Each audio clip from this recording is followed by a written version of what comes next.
तो आपके सामने पहला प्रॉब्लम इस तरह से आ रहा है। लास्ट टाइम जो हम लोग ने देखा था angular momentum about fixed axis, जिसमें हम लोग ने देखा था अगर कोई बॉडी रोटेट होती है about a fixed axis, body है नॉट अ सिंगल पार्टिकल, तो उसका एंगुलर मोमेंटम का फॉर्मूला क्या आता है। साथ ही साथ हमने किसी रोटेटिंग बॉडी के रोटेशनल काइनेटिक एनर्जी का फॉर्मूला डिराइव किया है ना। फिर हम लोग ने साथ ही साथ law of conservation of angular momentum भी देखा। तो हमारे सामने एक पहला क्वेश्चन इस तरह से आया है, find the kinetic energy of the disc of mass 10 kilogram, radius 10 centimeter, it is rotating about an axis tangential to its rim and perpendicular to its plane। चलिए देखते हैं एक एक करके। First of all, what I have been given mass, that is 10 kilograms, then radius 10 centimeter which comes out to be 10 raised to power -1 यानी कि 0.1 meters। फिर इसके बाद when it is rotating about an axis tangential to its rim and perpendicular to its plane at a frequency of 10 rps। तो ये frequency है, linear frequency, unit पे से अपन पहचान सकते, आरपीएस उसी का होता है। तो आपसे रोटेशनल काइनेटिक एनर्जी पूछा गया है। तो वेरी सिंपल,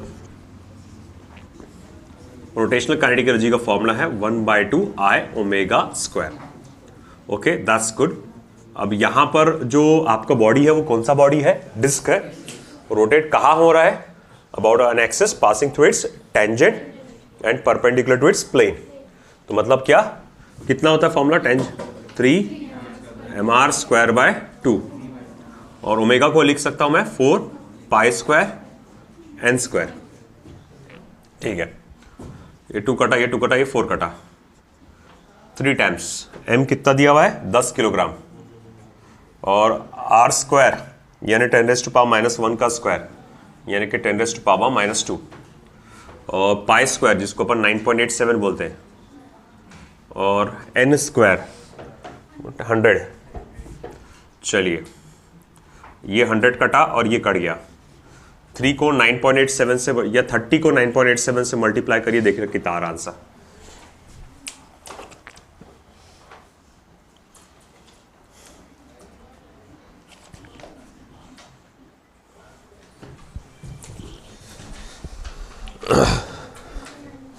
कितना आ रहा बेटा, 30 को ये आएगा 29.61।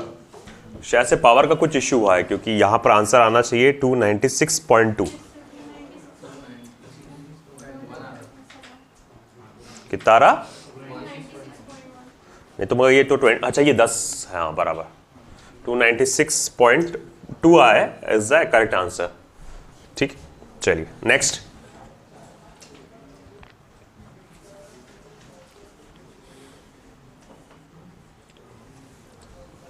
The angular momentum of a body rotating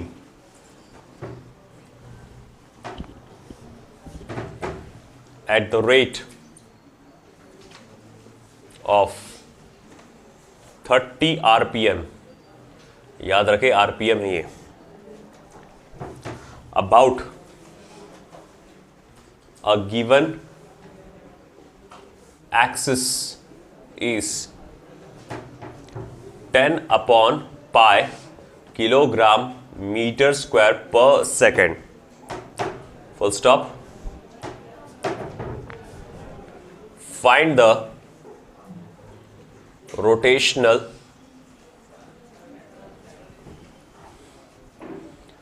kinetic energy of the body। Find the rotational kinetic energy of the body। Angular momentum दिया है और रोटेशनल काइनेटिक एनर्जी पूछा है।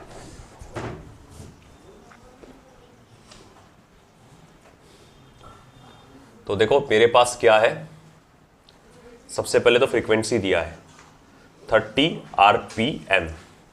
30 rpm मतलब 30 डिवाइडेड बाय 60 rps, यानी कि 1/2 r RPS यानी कि रोटेशंस पर सेकेंड। ओके, और उसका एंगुलर मोमेंटम आपको दिया गया है 10/π किलोग्राम मीटर स्क्वायर पर सेकेंड। आपसे रोटेशनल काइनेटिक एनर्जी पूछा गया है। ओके, रोटेशनल काइनेटिक एनर्जी पूछा गया है। How can I solve it? Rotational kinetic energy का फॉर्मूला क्या आएगा? Half of I omega square, half of L omega करके एक आता है आपका। इफ यू रिमेंबर, कल ही लास्ट लेक्चर में अपने डिराइव किए थे। तो मैं एल इज इक्वल्स टू क्या लिख सकता हूं? ट्वाइस के अपॉन ओमेगा। ट्वाइस के अपॉन ओमेगा म्हणजे काय? 2πn। 2 इंटू के कितना है बेटा अपना? रोटेशनल काइनेटिक एनर्जी कितना दिया हुआ है आपको? अच्छा, वो कैलकुलेट करना है, सॉरी। अच्छा, रोटेशनल काइनेटिक एनर्जी कैलकुलेट करना है ना। मैं सॉरी, मैं एंगुलर मोमेंटम समझा कैलकुलेट करने का। फिर तो ये फॉर्मूला मेंटेन रखो ना, काहे के लिए जबरदस्ती। तो भाई half of L 2πn। Now further half of L कितना है?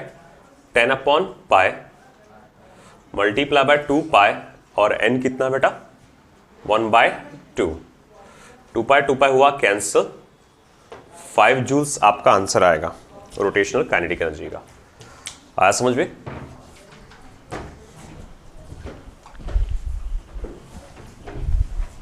इसमें बहुत तुमको प्रैक्टिस करना पड़ेगा बेटा। इसके अंदर क्वेश्चन अच्छे अच्छे आते हैं। नोट्स मॉड्यूल के तो क्वेश्चन कर ही लेना, सब तो हो जाएगा इंशाल्लाह कवर। वो सब बहुत वैरायटीज ऑफ क्वेश्चन मिलेंगे तुमको यहां, बहुत।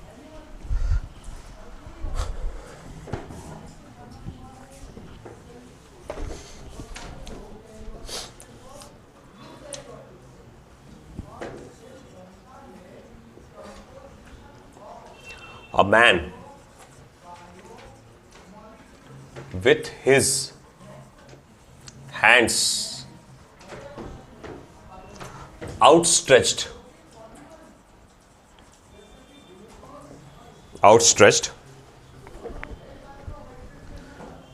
is standing on a turntable. Full stop. Rotating at 80 RPM. Full stop. When he folds his hands, comma, the speed of rotation of the turntable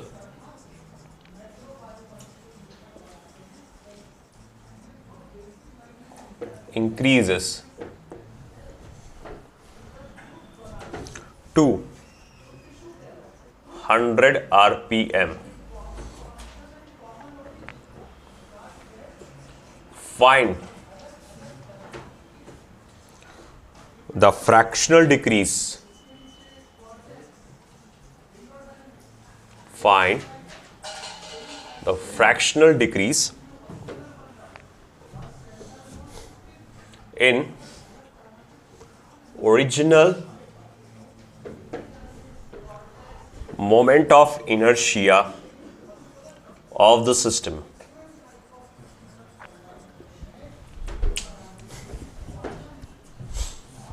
Original moment of inertia of the system.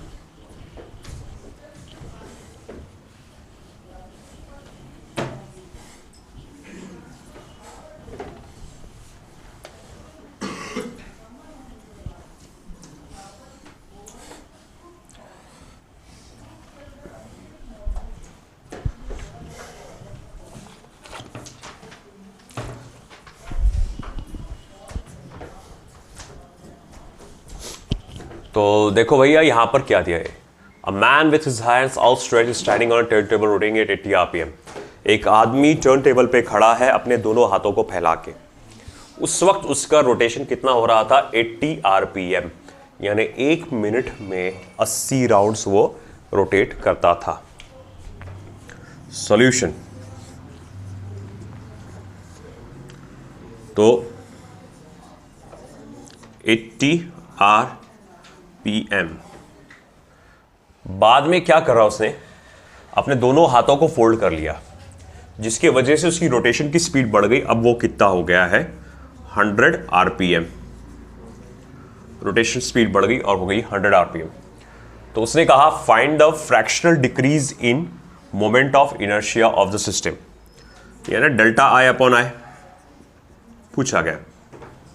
अब fractional decrease कैसे निकालते हैं, I2 minus I1 upon I1 multiply by 100। Fractional decrease कैसे निकलेगा, है ना, तो delta I upon I is equals to I2 minus I1 upon I1।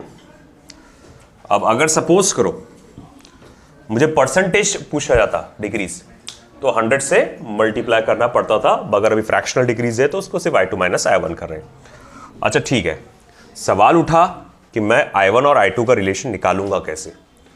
अच्छा एक बात बताओ, बाहर से कोई एक्सटर्नल टॉर्क लगता हुआ नजर आ रहा है तुमको, किसी टॉर्क के बारे में बताया गया कि किसी टॉर्क ने इसकी स्पीड को बढ़ा दिया या कम कर दिया, ऐसा कुछ है क्या, नहीं। तो इसका मतलब इस पे आप law of conservation of angle momentum लगा सकते हैं, है ना। तो मैं यहां पर law of conservation of angular momentum लगा सकता हूं by law of conservation of angular momentum. तो L1 is equals to L2, that is I1 omega 1 is equals to I2 omega 2 और I1 2 pi N1 is equals to I2 2 pi N2। 2 pi और 2 पाई क्या हुआ, cancel हो गया। अब ऐसा है, मैं वैल्यूज डालूंगा फिर। N1 की वैल्यू कितनी है 80 और N2 की वैल्यू कितनी है 100। तो ये 0 और ये 0 कटा, तो देखो मैं यहां लिख सकता हूं I2 is equals to 8 upon 10 times of I1। आगे और आप चाहे तो कर सकते हैं, 4/5 भी कर सकते हैं, मसला नहीं। अब ऐसा है कि मुझे I1 और I2 के बीच का रिलेशन पता चला, और आप में से कोई सोच रहा होगा कि यहां पर आरपीएम को आरपीएस में कन्वर्ट करना जरूरी नहीं है क्या, तो इस बार इसको कन्वर्ट करना जरूरी नहीं है। देखो फ्रीक्वेंसी एलएचएस में भी आई है, आरएचएस में भी आई है। अगर फ्रीक्वेंसी एलएचएस में भी आई है, आरएचएस में भी आई है, अगर मैं कन्वर्ट कर भी देता तो क्या होता, सिंपली डिवाइडेड बाय 60 आता, डिवाइडेड बाय 60 आता, 60 कैंसिल होके मामला वही होता था। तो दैट्स वाई मैंने आरपीएम को आरपीएस में कन्वर्ट नहीं किया। अब मेरे पास क्या हो गया, I2 का रिलेशन आ गया I1 के साथ, ये वैल्यू मैं यहां डाल सकता हूं। Therefore from 1 delta I upon I, I2 कितना है 8 upon 10 I1 minus I1 upon I1 multiply by 100। तो बस I2 की वैल्यू मैंने डाल दिया। वहां से एक मामला समझ में आ रहा है कि I1 कॉमन निकलेगा, 100 नहीं है, सॉरी परसेंटेज थोड़ी है, क्या उसमें से I1 कॉमन निकल के कैंसिल हो जाएगा, बचेगा क्या -1 अपॉन 1। कैलकुलेशन करने पे वो आएगा 2/10 यानी कि 0.2। आया समझ में।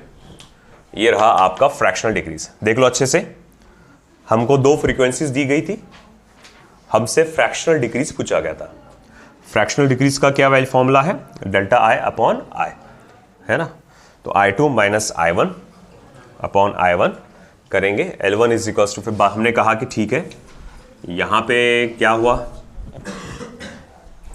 साफ समझ में आ रहा है, I1 I2 की वैल्यू डालो तो आ जाएगा।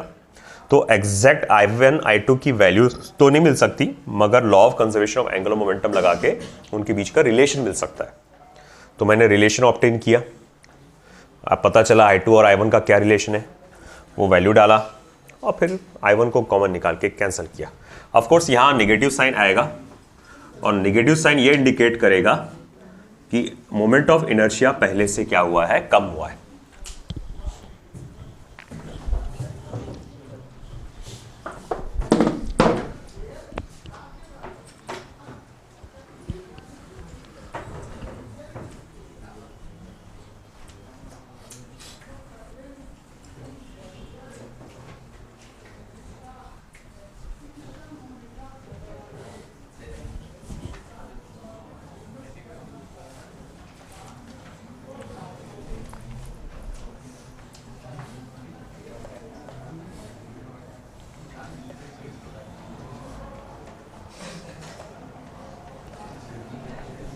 चलिए next,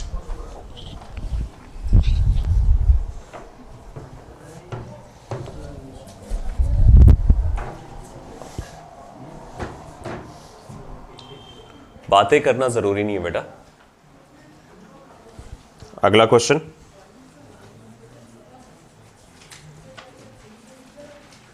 a ballot dancer spins about a vertical axis. A ballet dancer spins about a vertical axis at 120 rpm with arms outstretched. With arms outstretched, comma, with her arms folded. The moment of inertia about the axis, the moment of inertia about the axis decreases by 40%. Full stop. Calculate the new rate of revolution. Calculate the new rate of revolution.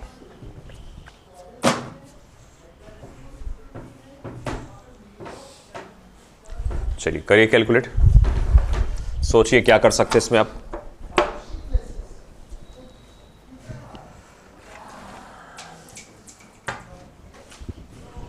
तो एक ballot dancer, वो लोग जो spin करते हैं ना, skate करके जो डांस करते हैं, जो अक्सर बाहर यूरोपियन कंट्रीज में, वेस्टर्न कंट्रीज में बताया जाता है ना, तो वो स्पिन ऐसा, वो स्केट करते हुए, सॉरी, वो डांस करते हैं, फिर उनका उसमें एक मूव होता है जिसमें वो रोटेट होते हैं। अब इसमें ये बात बताया गया है कि एक बैलेट डांसर है और वर्टिकल एक्सिस पे 120 आरपीएम के स्पीड से यानी फ्रीक्वेंसी से वो रोटेट हो रहे हैं विथ हर आर्म्स आउटस्ट्रेच, मतलब आर्म्स को ओपन करके। बाद में जब उस बैलेट डांसर ने अपने हैंड्स फोल्ड कर दी तो उसका मोमेंट ऑफ इनर्शिया 40% से डिक्रीज हो गया। अब देखो यहां अक्सर बहुत इंपॉर्टेंट होता है ये वर्ड, बहुत इंपॉर्टेंट होता है, इससे पूरा गेम बदल जाता। जब भी तुम्हारे को ऐसा कोई क्वेश्चन आए परसेंटेज डिक्रीज के बारे में, ये देखना कि बाय है या टू है, कि भैया अगर डिक्रीजेस बाय 40% तो अब कितना है वो 60%, या डिक्रीजेस टू 40% मतलब अब कितना है वो 40%। तो ये चीज़ों को बहुत ध्यान में रखना। तो कह रहा है calculate the new rate of revolution, मतलब वही न्यू फ्रीक्वेंसी जो है वो पता लगाना है। पुरानी फ्रीक्वेंसी 120 आरपीएम है तो नई वाली फ्रीक्वेंसी पता लगाना है। यहां हम लोग law of conservation of angular momentum का इस्तेमाल करेंगे। That's very very easy. By law of conservation of angular momentum, law of conservation of angular momentum को LCAM करके लिखूंगा मैं, law of conservation of angular momentum. तो I1 omega 1 is equals to I2 omega 2। ठीक है, I1 2 pi N1 is equals to I2 2 pi N2 करके लिख सकता हूं मैं। अब as per the given data, ये तो पहले 2 पाई कैंसिल हो जाएगा। As per the given data I2 कितना है, तो मोमेंट ऑफ इनर्शिया 40% से कम हो गया, तो अब कितना होगा 60%। तो मैं यहां लिख सकता हूं ये होगा 60% of I1 into N2। Okay, I1 भी कैंसिल हुआ, therefore N2 is equals to, तो देखो ये जो 60% है उसे मल्टीप्लीकेशन में आप 60/100 लिख सकते हैं, इज इक्वल्स टू N1। समझा ना, मैं बस उल्टा करके लिखा, पहले RHS को लिख दिया, बाद में LHS को लिख दिया और परसेंटेज को फ्रैक्शन में कन्वर्ट कर दिया। फिर ये 0 और 0 कटेगा, तो मैं यहां लिख सकता हूं N2 is equals to 10/6 times of N1। अच्छा ठीक है, अब ये आपका कितना है 120 RPM, तो 10/6 मल्टीप्लाई बाय 120, 6 1 जा 6 20 जा, यानी कितना हो जाएगा वो 200 RPM। मतलब अब उसकी जो इंक्रीज हो जाएगी स्पीड, अब नई स्पीड जो हो जाएगी वो कितनी हो जाएगी बेटा 200 RPM, यानी 1 मिनट में 200 राउंड। और अगर RPS में पूछे आपसे तो 60 से उसको डिवाइड कर डालो। ओके, सादा पानी है कि नॉर्मल? ठंडा मत देना, कल की भी केनी है। ठीक है, दे दो वैसे ही। आओ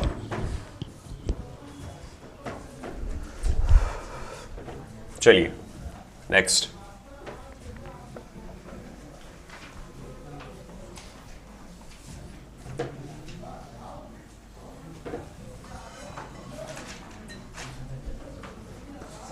हाँ जी बेटा, जज़ाकल्लाह।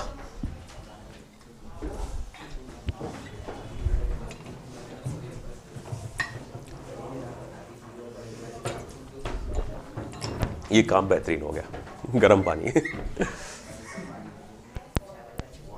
इतना भी नहीं है, इतना भी नहीं है।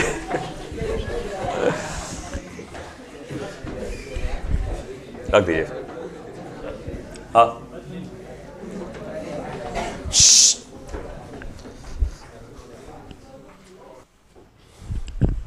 A wheel is rotating with angular speed of 500 RPM on a shaft.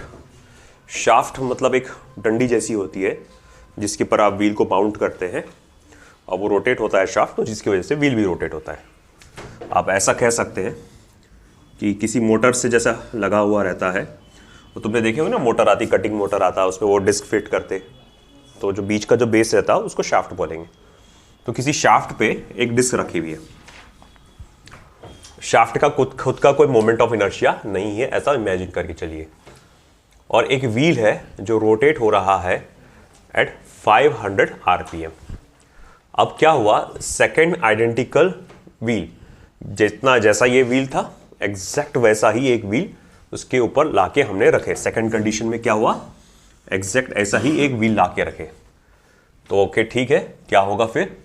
अब सेकंड ऐसा ही व्हील जब आपने वहां पर लाके रखे, उसको कपल कर दिए, मतलब साथ में जुड़ गया, तो उसने कहा है अब नया एंगुलर मोमेंट, एंगुलर स्पीड क्या होगी वो पता लगा।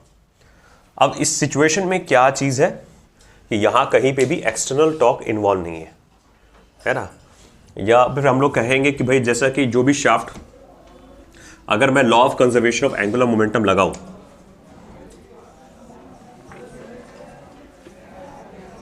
Bye law of conservation of angular momentum, अगर मैं ये लगाऊं तो L1 इज इक्वल्स टू क्या आएगा बेटा, L2 आएगा, that is I1 omega 1 is equals to I2 omega 2। अब देखो बेटा, यहां पे मैं यहां ऐसा लिख सकता हूं I1 2 पाई N1, I2 के जगह 2 टाइम्स ऑफ I1।